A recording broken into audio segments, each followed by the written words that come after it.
I felt very strongly leading the program that, guys, we're going to double down. This is the right way to do things. I've only been a head coach now going on 5 years and been in coaching 25 years. Stay true to who you are. Stay true to what you believe in. Change the people or change the people, right? You've got to make sure that people believe in what we're trying to get done. Or we need to get people in there that believe in what we're trying to get done. There's a lot of people across the nation that want to play in the Big Ten. And there's a lot of people across the nation that are so familiar with Washington 14 months ago.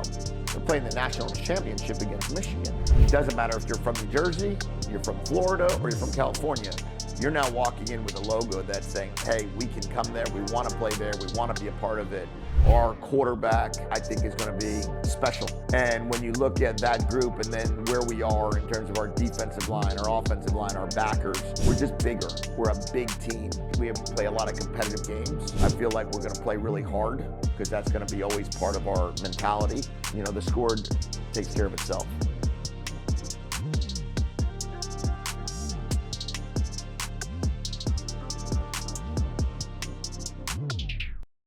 And now we are joined by head coach of the Washington Huskies, Mr. Jedd Fisch. Appreciate you coming on the show. Yeah, thanks for having me. I'm excited to be here. So this is your second year at UW.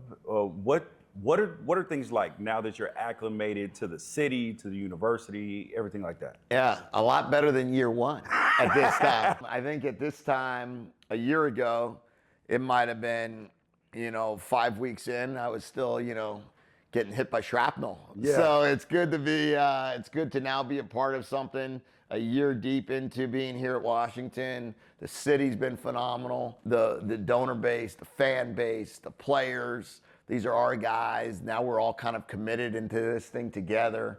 The staff, for the most part, is going into year two. And just everybody's more comfortable and everybody's a lot happier. And one of the things that I noticed is that when you left Arizona to come up here is how much of your staff came with you. And I think that that's a testament to a coach, because other places, sometimes coaches gone solo or he's got to find a whole new staff.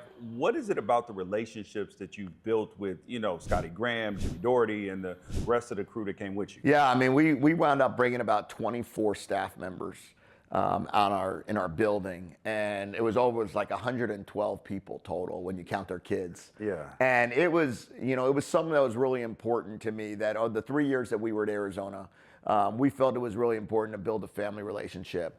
And I think a lot of people talk about family, but when you have all the adults in the room pick up and come, and their kids and their spouses and the energy and the enthusiasm of that group to get on that plane and come here, it's a huge part of our program. We couldn't do this. I couldn't do this. My wife and I couldn't do this without them.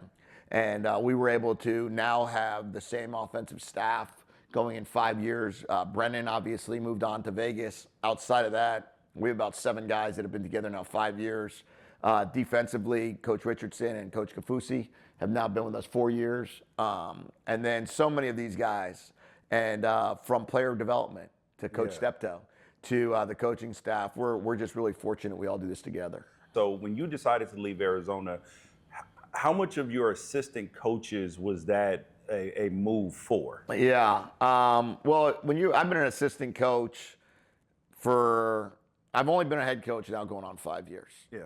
And been in coaching 25 years. And those 20 years that you're not a head coach, you're really learning how to be a good assistant. And you're learning and you're also evaluating the head coaches you work for. Yeah. And you're really trying to see, like, wow, what can I learn from this person or this person? And I think the thing that you can do for your assistant coaches the most is take care of them the best you possibly can. Treat them like family, be able to take care of them financially. The opportunity that we were given here when we came was really a chance to take care of every coach's family in a lot different manner than we were capable of doing. Yeah. And I think that all of our staff were taken care of financially significantly, but also the opportunity now to grow in the Big Ten, to be a part of a place that was just coming off of a national championship. I think the assistant coaches really were able to benefit from this move, just like Amber and I were. Is there a responsibility that head coaches feel in terms of, listen, I'm eating well, but I got to make sure everybody else eats well too? Yeah, I think for sure that has to be the case. You see more and more in head coach contracts, the assistant coach pool. Yeah. Right? That keeps showing up more and more. What's the salary for the assistant coaches? What's the salary pool for your off-field staff, your support staff? Because we all recognize what we ask of our staff. Yeah. And we're asking all of our assistant coaches to commit so much of their time and their energy, so much of their assistant coaches' wives to give up, maybe the comfort of where they were to a new place. You got to find new doctors, new schools, new everything for your families. So it's a huge part of that decision. And the financial piece is really where you're seeing the separators come. And for us to be able to continue to build what we wanted to build, it was about consistency. Yeah. And the consistency within our program. Now we have about 17 guys that we coached at Arizona that are now here at Washington, but the consistency within our program with our staff has enabled us to make probably jumps a little bit quicker than if we kept having to bring in new people. I want to also talk about one of the criticisms, I guess you will, is that people look at the fact that you've been all over the place, and when you first came here, wait till the Florida job comes open, wait till this and that. And I didn't feel like that was fair because of the assistant coach lifestyle that we talked about.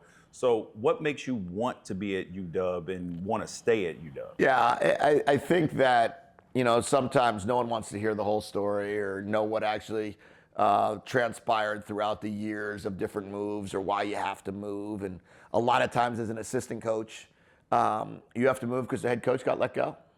And, back in my early part of my career, Brian Billick was at Baltimore for 9 years. I was there for 4 of them with him. After the end of the 9th year, they let him go. So we had to move. Mike Shanahan was at Denver for 14 years. At the end of the 14th year, they let him go. We had to move. So a lot of times decisions are made that are out of your control as an assistant coach. On the same token, you also make decisions that are best for your assistant coaches and best for your family. In this case, we chose to come here because of the commitment in football and the financial opportunity that it presented for players and coaches to be able to be in the Big Ten, participate at the highest level, and be grounded. And be where you want to be, and know that you don't need to go to another school in the SEC or in the Big Ten to get what you have right here. The 2 conferences right now that are running the show are the Big Ten and the SEC, and to be in it was a dream to do that. And it is, I take it as a compliment when people say that if this job comes open or if that job comes open, he's going to be there. Then I guess I assume that they think we're going to do a good job here. And that's kind of the approach I take. Yeah, and one of the things that you said earlier was that you learned a lot from the previous head coaches that you worked for. And there's a quote right behind me from you that says, tell me if I get it wrong.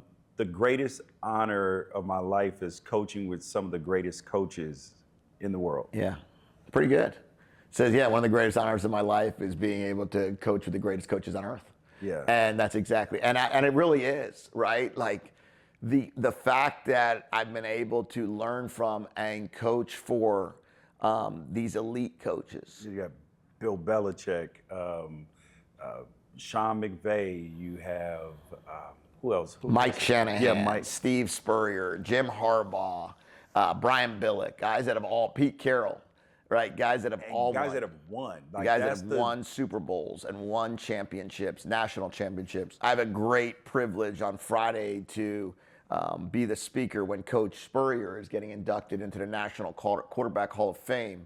And the chance to just be around all these coaches.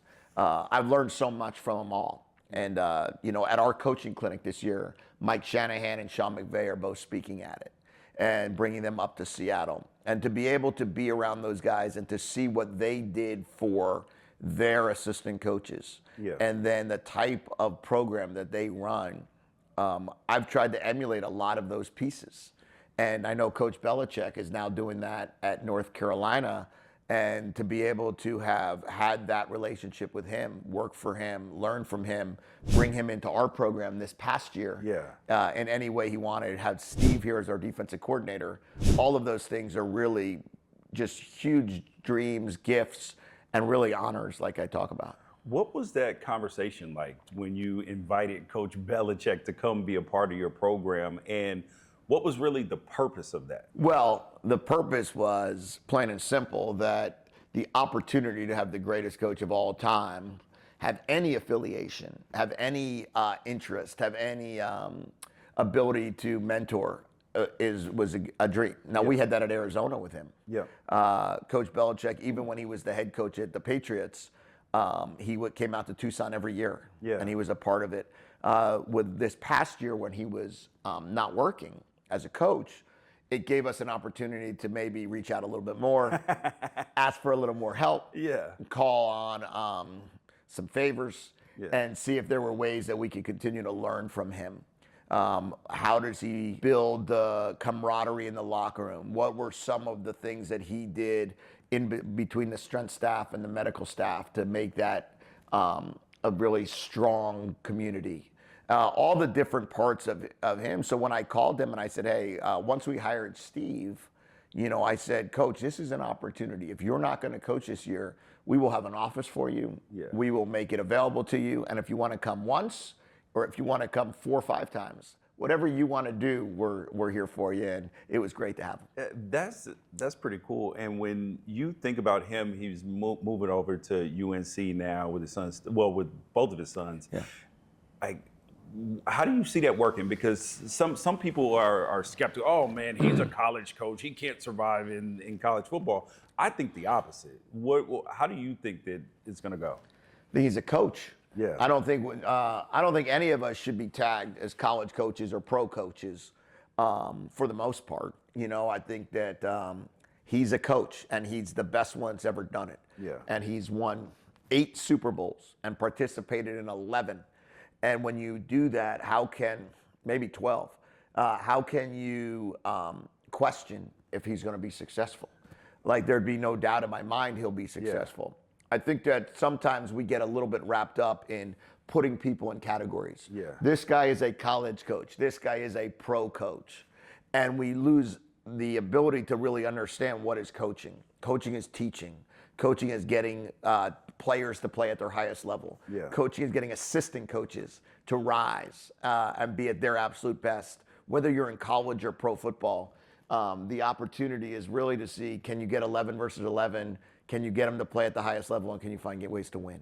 So you get here to UW last year, and you get off the plane, and you come to the stadium, you're evaluating the roster, players are hopping in the portal, you're bringing players over from other places. What's that process like of evaluating your roster when you do have such a short period of time and trying to make it as competitive as possible for that year versus what you're doing this year? I mean, it's so different, right? It's so different from last year to this year. When we got here, January 16th or 15th, whatever it might have been, somewhere in that range, there was only a few schools that were even in the portal. It would only be if your head coach left. So there was that 30-day window that we had as soon as the head coach here moved on to Alabama, and there was 5 or 6 players that followed Coach DeBoer to Alabama. Then there was another group that wanted to go in the portal and see what else was out there. There were some freshmen that were planning to come that decided they weren't going to come. You're trying to hold on to who you have. You're trying to figure out who you recruited or who they recruited and who signed with Washington. You're trying to figure out who wants to join from your previous place. You're also trying to figure out, okay, who do we have right now that can help us win? And then what do we need to do, because no other teams have their players in the portal. Other than ones that had last-second coaching changes. So we had to really start the evaluation process, and then spring ball really was the time that we had to look and see, like, what do we need to fill? Like, we don't have a center. We needed to go get a center from Portland State. And our center that started every game last year, all 13 games, was the starting center at Portland State up until April 15th. We needed a left tackle. Our starting left tackle before he got injured came from a junior college in Iowa. And they didn't come until after spring ball was over. So we're constantly trying to evaluate and see who we could bring in and who was going to become available.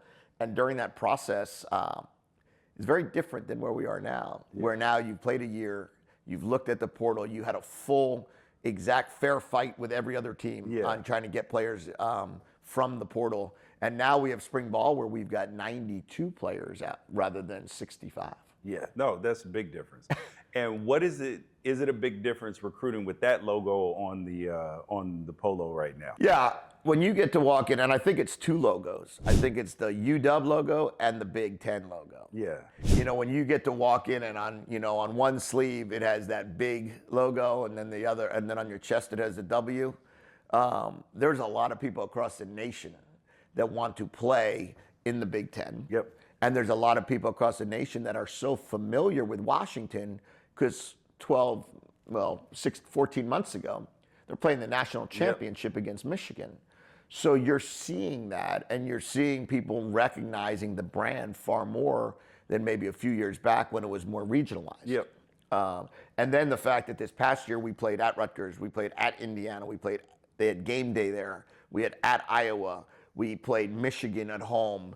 You know, you had Oregon at home, and Oregon was number one in the country. Oregon at their place, and they're number one in the country. There's so much TV exposure that it doesn't matter if you're from New Jersey, you're from Florida, or you're from California. You're now walking in with a logo that's saying, hey, we can come there, we want to play there, we want to be a part of it, and it makes it pretty special. So you were head coach in the Pac-12 for a couple of years, and now in the Big Ten. What was the biggest takeaway from the Big Ten, from the Pac-12 going to the Big Ten, football-wise? Pretty clearly, we learned that you're not going to win by outscoring your opponents. That's the biggest difference on a weekly basis. Now, you're always going to win by outscoring them, I guess, but by trying to win on offense. You need to win on defense. The best defensive teams, played in the national championship. The best defensive teams were teams that were Penn State and Michigan played a really good defense. Ohio State was elite on defense. Notre Dame was elite on defense. I always consider Notre Dame a Big Ten school because of how they're built, physically, the type of team they are. So we felt like we learned that winning the game 27-20 was far more natural than in the Pac-12. You could maybe win a game 38-34, 45-34. There was always, there was a lot of scoring going on. And Washington felt that in the years that they were in the Pac-12. Arizona felt it when we were there, that we were trying to really win on offense. Now you really have to win in all three phases: special teams, defense, and offense. What brand of football are you guys going to put on the field this year? Yeah, I think much more of a Big Ten brand of football. We've gotten a lot larger, so our roster fits the mold of being able to compete in the trenches. I like to call that's where your team looks good getting off the bus. Yeah, we do look a lot better getting off the bus when you look at who versus our competition. We looked outstanding getting off the bus, in other conferences. But in the Big Ten, you really need to get that size. We have that now. We have an outstanding running back core. With Jonah Coleman and Adam Muhammad and Jordan Washington and Julie McMahon. And that's a really good core. Our quarterback, I think, is going to be special. And when you look at that group and then where we are in terms of our defensive line, our offensive line, our backers, we're just bigger. We're a big team. And so therefore, I hope that we play a lot of competitive games.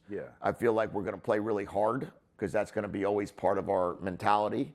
And then we'll see how the final score, the score takes care of itself. Yeah, and you talked about your quarterback, Damon Williams. Kid was from Arizona. You recruited him when you were down that way as well. I got a chance to see the kid play because my kid was in 2024, so I got a chance to see.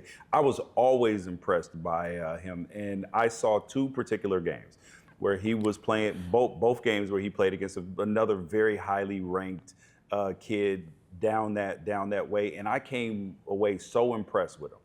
And when he got his first start against Oregon, I was watching that game and I was like, oh my God, this kid's gonna be special. He didn't do he was like you said, that your roster wasn't where you needed it to be. So in that sort of game, for him not to do anything crazy, for him to just be poised and be on target, making plays with his feet. I was highly impressed. When were you that impressed with Damond and you said, oh wait, hold on, because he played in pretty much every game this year. So when did you see something and you were like, oh yeah? Well, to be honest, the first 7-on-7 tournament I saw him compete in back in the last spot, you just saw his skills. Yeah. Right. Then you watch his high school tape and 30 touchdowns, 3 interceptions, first ever state championship for Basha. He comes up here and the practices were never too big for him.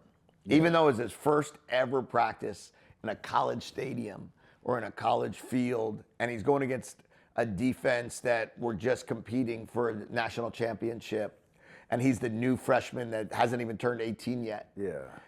And it wasn't too big. Now, there was mistakes that he was making, as any freshman would. It was fun to watch him progress. Training camp, you started really seeing that jump of like, okay, like we're not gonna not play this kid. Like I told him before the Weber State game, I said, let me be real clear. You're not redshirting this year. So I'm not gonna count plays. I'm not gonna try to figure out how many games am I gonna sit you or not sit you. Like you're gonna play, and I'm gonna try to play you every game.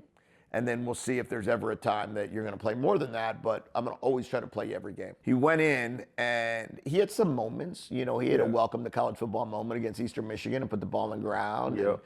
He had, you know, a moment here, a moment there. But he takes care of the football magnificently. Yep. He completed over 70% of his passes. He, you know, was able to go in the bowl game and have 5 touchdowns in his second ever start. And even against Oregon, who was so talented this past year, he completed 85% of his passes. Yeah.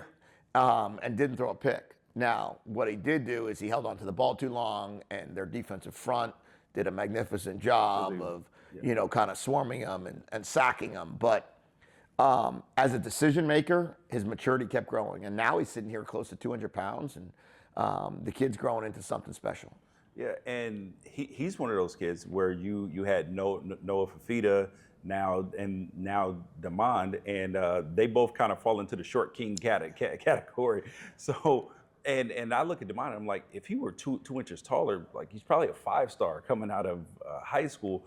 What is it about you as a coach, whether it's all your stops or anything else, where like sometimes people get caught on the measurables, and it seems like you're looking at the tape like, can he play or can he not? Yeah, I mean, that's been our philosophy, starting with Jaden DeLaura. Yeah. Right? We're playing Washington State when I was at Arizona in 2021, and this kid was we couldn't stop him. He was a freshman All Pac-12 player, goes in the portal, comes to Arizona, ends up really flipping our program, you know, and getting us to a chance to be 5-7 and then start the year 3-1. Then Noah comes in. And Noah then starts the rest of the year. We start 3-3. We win 7 in a row. And then Damond here. I don't try to evaluate them based on their measurables. I try to evaluate them based on their intangibles and also based on the way they play the game. Noah, Jay, and then Damond, they all played a little different.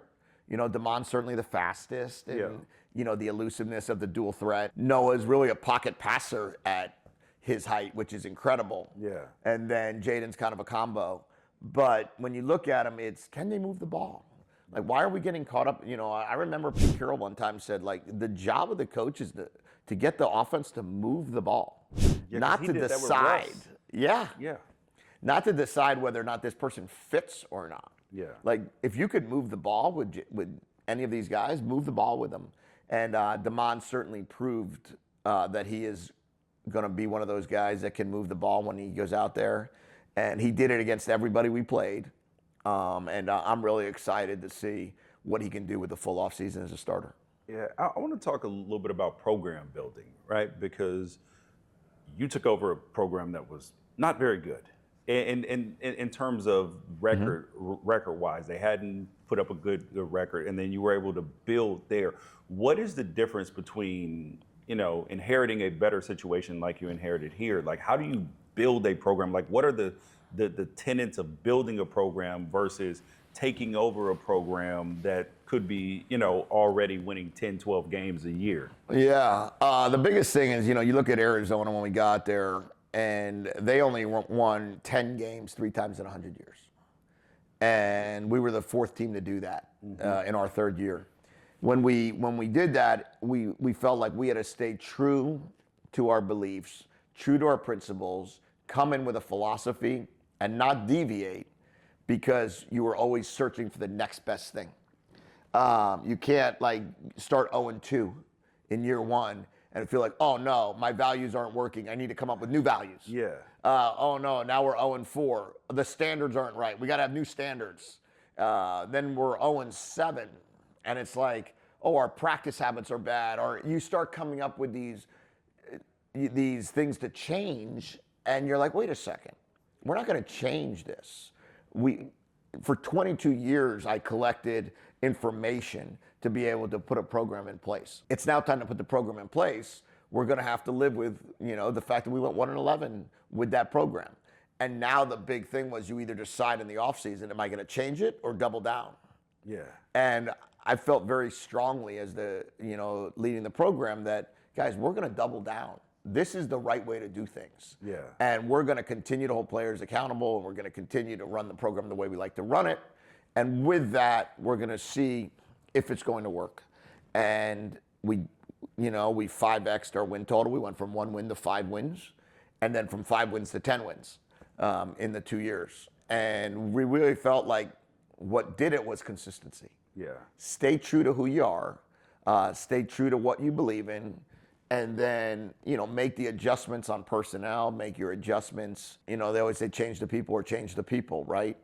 Ooh, that's a good, I like that. You've got to make sure that people believe in what we're trying to get done. Yeah. Or we need to get people in there that believe in what we're trying to get done. And that's what we did. And then when we got here, while we were coming into a place that won, 24, 25 games in 2 years, the truth of the matter was that team wasn't the team that we inherited. Yeah. That team just finished playing a national championship and all moved on. Yep. And 21 starters were gone. So then it was our job really to rebuild the program to the success that Coach DeBoer had. And how do you do that is we had to go back to our philosophy. Yeah. And can you talk about the role that Servite High School played in Jedd Fisch story? Servite High School will always be in one of the lead chapters of the story, because that opportunity to recruit those 4 kids changed the trajectory of Arizona football and, in turn, our career. My career, our assistant coaches' careers. To coach a generational talent like T-Mac and to coach him at Arizona, and then to watch him break every record, and be the all-time best wide receiver that University of Arizona ever had over 100 years. Amber and my kids are going to fly out to his draft party in Hawaii to be with him, to celebrate that. To have Noah Fafita commit first and be like, hey, I want to go to Arizona. And when he made that decision, that then influenced, some of the other guys. But in their own way, Kean Burnett's dad played at Arizona. For Kean to choose us over some of the top programs that he had, being one of the top tight ends in high school, and then come in with such a work ethic and a discipline, and have his mom and dad just such wonderful advocates for our program. And then the last one ended up being when Jacob Manu joined us. He was the most productive linebacker that the Pac-12 had. Yep. And it was a kid that was under-recruited completely. The one we missed on was Mason. Yeah. We should have hit all 5. Yeah, because and he's referring to Mason Graham, who's now going to be a top 10 pick and ended up going to Michigan. Yeah. Yeah, that high school team was incredible, because my son was at Sierra Canyon at the time, and so we got a chance to play them at Pierce College, and it was incredible to see all 4 of them on the field at the same time. I mean, you literally have 4 guys that may be playing in the NFL, and 2 of them are going to be the top picks. Incredible. Yeah. Incredible high school team. The Jacob Manu story is I went to watch the other 3 guys play in a high school game. Yeah. And in that game, Manu was everywhere. Yeah. I mean, this guy punched the ball out. This guy recovered the fumble. This guy made an interception. This guy made every tackle. And I called back to our recruiting people. I said, who is this Manu guy? Yeah. And they're like, oh, yeah, he's a, undersized linebacker, Like, probably going to, I think it was like Dartmouth. Yeah. Right? I'm like, wait, what? I mean, this kid is a generational talent. He is the best player on the field when he walks on it. He reminds me of Mike Evans. Yeah. And people, And I agree with that. And people don't always know is that in high school, he was a wideout, but then he was at safety, he was at corner. So one of the cool things about T-Mac that people don't always know is that he's a football player, because you saw him at safety, at corner, and he was out there. He wasn't just out there trying to keep himself safe. He was one of the top recruits in the nation, coming down, laying that helmet on people. Yeah. T-Mac is, Mike Evans is a great. So I go, it's 2014, and I am the offensive coordinator of the Jaguars. And we go to A&M to go watch the pro day of Manziel and Mike Evans. And Mike Evans catches this ball right in front of us on a comeback, and I'm like, this guy is incredible. Yeah. And we were in a situation where we were needing to take a quarterback, and at number 3 we wound up taking Blake Bortles, and at number 4 Mike Evans went to Tampa Bay. Yeah. And the idea of Mike Evans was, I mean, he's 6'4" more. He's so big. He's so strong. He's so physical. He's an incredible football player. He's quiet. He doesn't bring a lot of attention to himself. Yeah. But his production, his Hall of Fame career. Well, T-Mac reminded me so much in our 3rd year. You kind of have to grow into being Mike Evans, let's call it. But his ability to drop his weight is similar to Mike Evans. Yeah. His ability to run all the routes in a route tree is similar. And I really feel like somebody is going to take T-Mac, have a 10, 12-year run, if they want to, with one of the best wide receivers that we'll see. You wouldn't think he can move as good as he can, as big as he is. Now let's get to recruiting for a second, because recruiting has changed. There are some financial elements to it, the transfer portal. How do you balance in year 2, obviously, high school recruiting versus transfer portal recruiting? We have been very vocal about we want to live in the high school recruiting world. And we have shown that by our actions. We signed 28 high school recruits this year, the second most in all of college football. Mm-hmm. And I believe that it's a lot easier to develop your culture than bring people into your culture. It's a lot easier to train than retrain. Yeah. And we also understand that there's a value of the transfer portal, just like free agency. Yep. I've used the analogy all the time. One's the draft, one's free agency. You've never heard an NFL head coach or NFL GM say, we're going to build our team through free agency. No, it doesn't work. And we're not going to do that either. We're going to build our team through the high school draft. We're going to get some complementary pieces through the portal to help us compete for championships.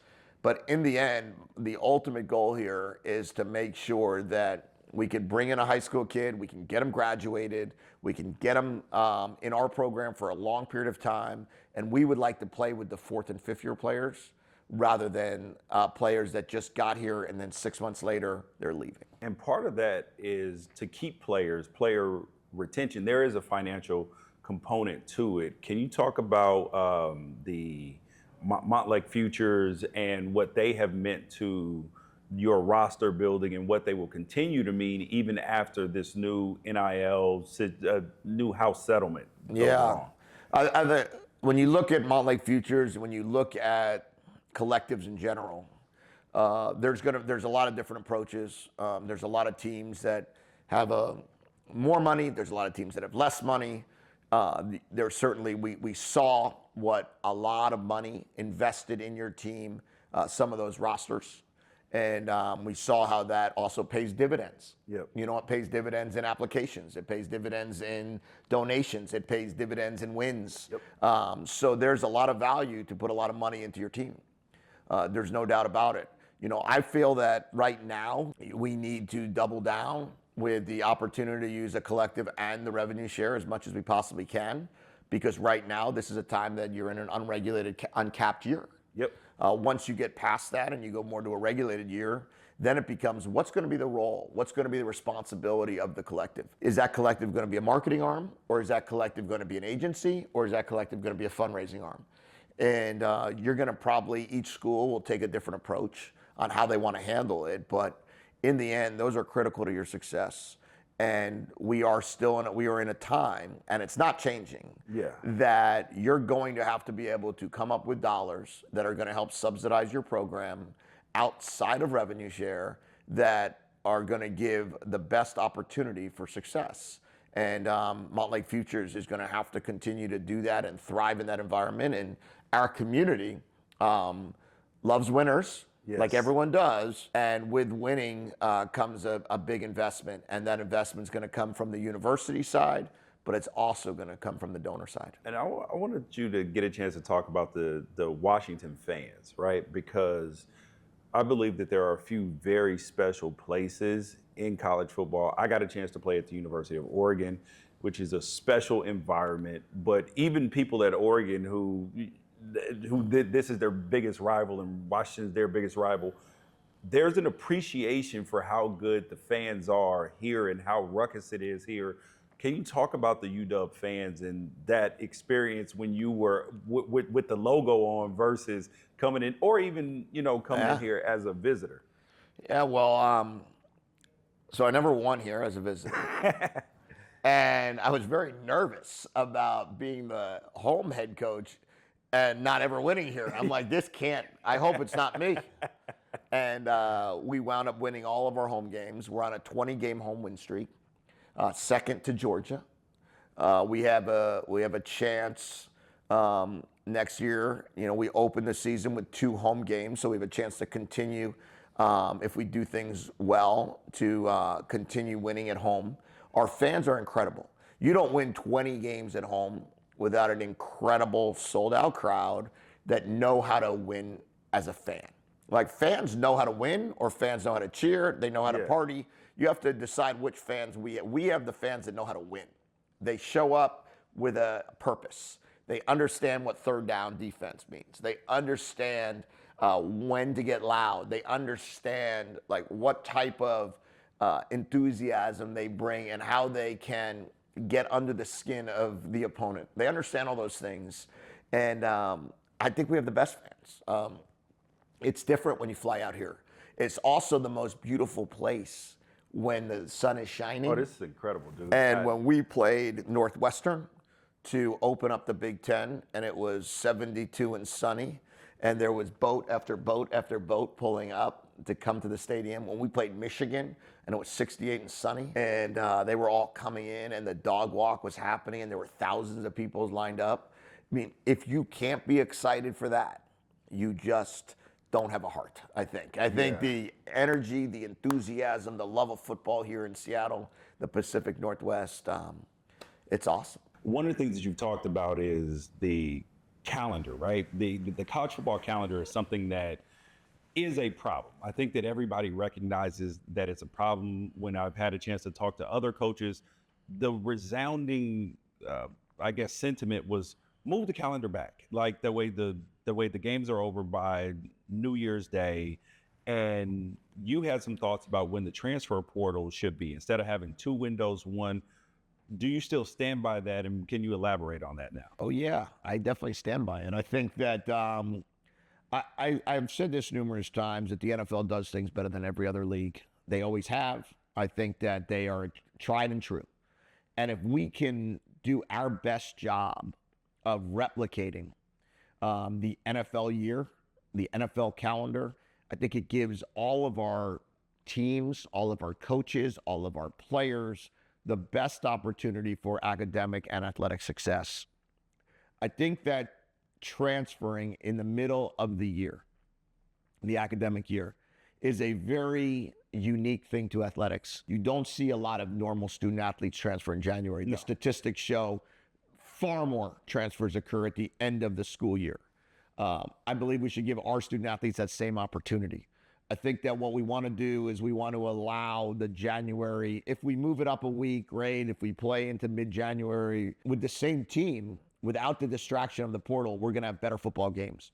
We're not going to spend time on TV, on Twitter, on Instagram talking about who's in the portal. We're going to talk about the unbelievable game that, you know, Penn State is about to play versus Washington, or the unbelievable game that Oregon's about to play against Ohio State. And we're not going to spend time talking about who's going in the portal or when. And from those teams that are in the college, like, there's no reason why the players have to make a decision.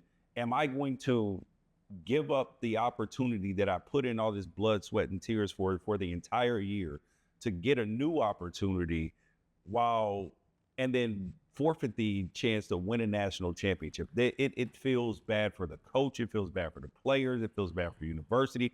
It just, like, they have to get this fixed. Yeah, I agree 100%. That should not be a distraction. It shouldn't even be a conversation until the year's up. The other part that I've been pretty on record saying is January is like coach portal. That's when assistant coaches move on, assistant coaches become coordinator, head coaches get let go, head coaches come in, whatever it might be. Those are the times that we need to keep the foundation of your team together. Now it's time for Wrighster or wrong. So I'm going to give you a statement and you tell me, am I Wrighster or am I wrong? Okay. The rivalry between Oregon and Washington is bigger and more intense than the battle for LA and the territorial cup. You are Wrighster. I figured that. Am I Wrighster or am I wrong? You could still beat most of your players one-on-one in tennis. You are 100% Wrighster. I remember I played my girlfriend's dad when I was a freshman in college. He's an old man, and he just ran me around the tennis court. I'm just bouncing back and forth. I just keep hitting the ball back to him. And so, yeah, I can see how you would wear them players out. Am I Wrighster or am I wrong? Josh Rosen, who a kid that you got a chance to coach at UCLA, he got a bad deal in the NFL. You're Wrighster. You're Wrighster. 5 coordinators, 5 years, or 6 coordinators, 6 years, 4 head coaches, 4 years, whatever the first 4 years. Too difficult to be able to have any consistency. I totally agree. It's weird because being a former NFL player, you recognize it, but you don't feel sorry for it. It's weird because it's just part of the business. Sometimes you get lucky, sometimes you don't. You guys, he is Jedd Fisch, head coach for the Washington Huskies, a man who's doing some really good things here on Montlake. Thanks for coming on the show. Thank you. Appreciate you having me. Appreciate it.